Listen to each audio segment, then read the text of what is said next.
start, I'd like you to imagine that you're walking through the streets of New York and you're looking up at all of the magnificent skyscrapers.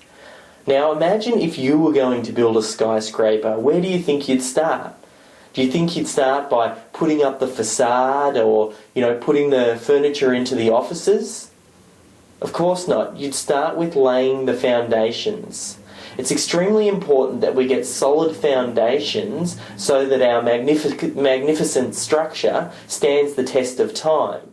And I'm sure if you chat with anyone in construction, they'll tell you that structural damage that may occur later on down the track, it always comes back to whether or not solid foundations were laid.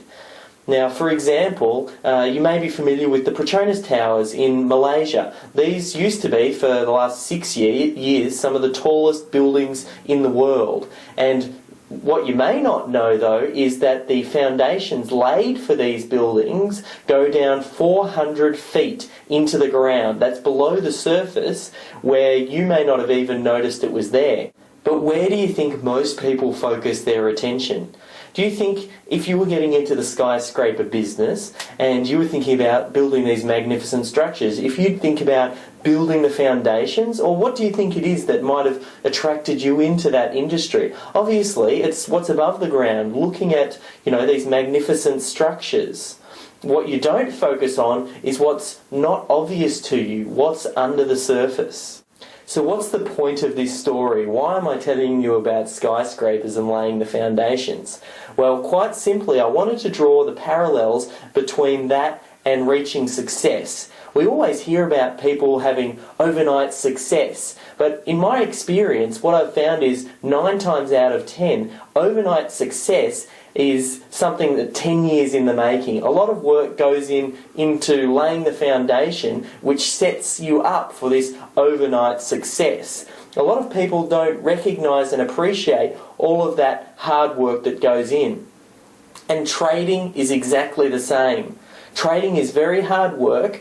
You put a lot of the work up front to set the foundations, and that's what we're going to go through now in regards to building and designing your trading plan. We put a lot of the hard work up front so that our structure is sound and solid from the start.